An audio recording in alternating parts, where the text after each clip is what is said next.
আসসালামু আলাইকুম প্রিয় বাংলাদেশ। আজকে একটু ছোটখাটো খেলা করি। শাহবাগী আন্টির ছেলে আর হলুদ মিডিয়া কর্মী, পুদের আদর থেকে শুরু করে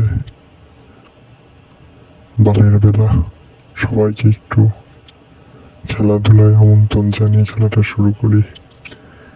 আর কিছু মিডিয়া কর্মী অভিনয় শিল্পীর পাশাপাশি ফিল্ম ও নাট্য জগতের কিছু এক্সপোজধারী শিল্পীরা, যারা ছিল স্বৈরাচারের অন্যতম দোসর, আর স্বৈরাচার চলে যাওয়ার পরও তাদের কার্যক্রম চালিয়ে যাচ্ছে। তাদের কিভাবে খেলা যায় আর তারা কিভাবে তাদের গেম খেলছে মিডিয়াতে, তার অনেক প্রমাণ আছে। আর ছোটোখাটো কিছু কথা বলি, এরা আসলে নাস্তিক আমার ধারণা নাই, তবে এদের এক্সপোজের ধরন আর এরা যেভাবে মিডিয়া ট্রায়াল চালাচ্ছে স্বৈরাচারের হয়ে, তা খুবই ভয়ানক। তারা মিডিয়া ও তাদের সোশ্যাল প্ল্যাটফর্মে কিছু এমন একটা ভাব নিচ্ছে যে তারা আগেই ভালো ছিল, তাদের আগে স্বাধীনতা ছিল, তারা আগে ন্যাংটায় ঘুরতে পারতো, এখন তারা ন্যাংটায় ঘুরতে পারে না। এই সকল নর্তকী আন্টির ছেলেরা, এরা অনেক অশ্লীলতার বিচার চায়, কিন্তু নিজেরাই অশ্লীলতা প্রমোট করে। খারাপ দৃশ্য, অশ্লীল ভাষা, অশ্লীল দৃশ্য প্রমোট করে। আবার এরাই এই সকলের বিরুদ্ধে বিচার চায়, এরা রেপের বিচার চায়। আবার শরিয়া আইন মেনে এর বিচার করতে গেলে এরাই মানবাধিকার কর্মী সেজে বলবে এটা মানবাধিকার বিরোধী।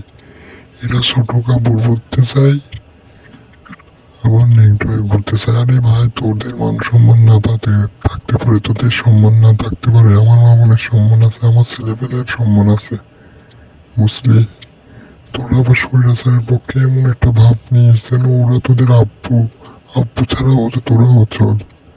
ওরে বাবা, আব্বুর কাছে কয়বার জাতি আর কয়বার নীতি ভাই বোন। তোদের সাথে ভালো ব্যবহার করে কোনো লাভ নাই। তোরা স্বৈরাচারের দোষর ছিলি, আবার স্বৈরাচারকে আনতে চাচ্ছিস। তোদের কাছে এই সকল শহীদের রক্তের কোনো দাম নাই, তোরা এদের সাথে বেইমানি করবি। আর তোরাই একমাত্র তারা যারা এই দেশটাকে নাচাচ্ছিস তোদের মতো।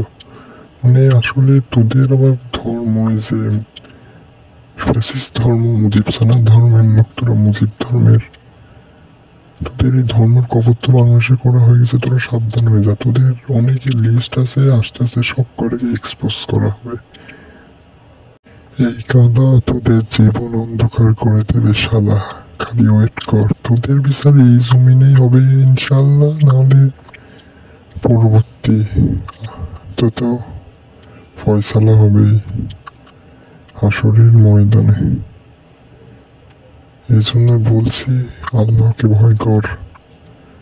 তোরা যেটাকে করতে চাচ্ছিস সেটা ইনশাল্লাহ পারবি না। মানুষের পাগল নিয়ে তোদের কথাতে আর নাচবে না।